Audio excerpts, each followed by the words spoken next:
another 4 a.m. in the woods where we give God our first fruits early in the morning. We may be tired, crusty-eyed, maybe not even brushing our teeth yet, but we are up and we are reading, we are praying, and we are asking God for wisdom. And I give him glory for this series because it has been so good to me, and I hope it's been good to you. And I give God glory for people like you, Lady J. Roll, and others who comment and support and just love God's word as much as I do. Now, we are in 1 Samuel 29 today. This chapter by chapter series in 1 Samuel has been mind-blowing to say the least, and I am so glad that we spearheaded it together. Get it? Spear? Saul and the spears? Okay. Now, a brief review of our last chapter in 28. Basically, Saul is desperate. Saul is at his lowest point in life. He is going to mediums for answers because God's not answering him. And we see yet still a contrast between David's life and Saul's life. And now the Philistines and the Israelites are about to go to war. And Samuel, via a medium, tells him it's not going to go well for you tomorrow, and does not help Saul's mood at all. He is even in more desperation, still not surrendering or calling out to God. And now we are in 29. We are about to find out where David is. See, David has been helping Achish in Philistine territory because he can't stay in his own land because Saul's trying to kill him. David has been helping Achish, but kind of serving as a double agent and doing stuff that would benefit more Israel than the Philistines. Achish trusts David so much that he even told him, "You're going to be my bodyguard. You're going to fight with us in this war against Israel." This is where we are led to in 29.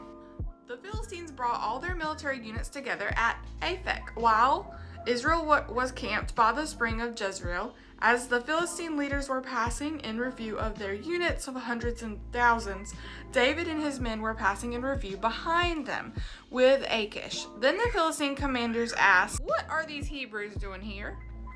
Achish answered the Philistine commanders, "That is David, servant of King Saul of Israel. He has been with me a considerable period of time.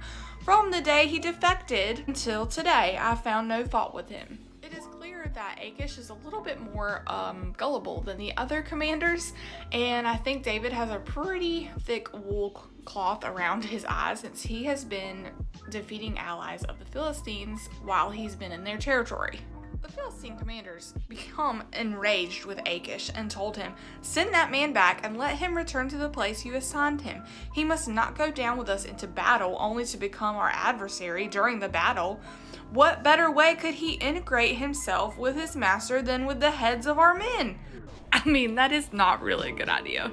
Isn't this the David they sing about during their dances?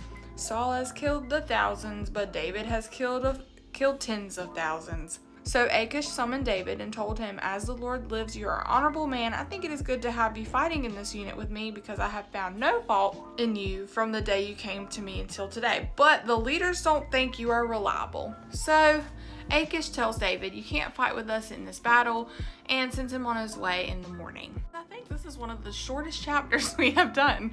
David gets sent on his way with his men, and I find it very interesting that these group of commanders, these leaders that are with Achish, kind of recognize the bad idea that this is. We don't know what would have happened with David fighting with the Philistines. He could have overcame the Philistine army and then won the battle for Israel, or he might have ended up having to fight his own people. A lot of scholars believe that this was divine intervention from God to keep David from fighting against his own people, and that could have very well been. God has been keeping David this entire time with the conflict against Saul, and he has basically guided his steps and helped him kind of stick out of trouble. He did it with Abigail. He's done it numerous times. He's kept David. David has been pretending to be loyal to the Philistines while internally he is a man of Israel. I think there's a lot of times where we pretend to be one thing and we're really the other. I see God ordering David's steps, keeping him from fighting against his own people, and ultimately kind of letting him take some time before the battle in the next chapter. I knew David was going to be facing some other hard things pretty soon, and he had other plans for him. God uses people to follow out His will. He will use people of God, and He will use people who are not of God. And feel free to share any wisdom deposits that you have in the comments, and I will see you all at the next 4 a.m.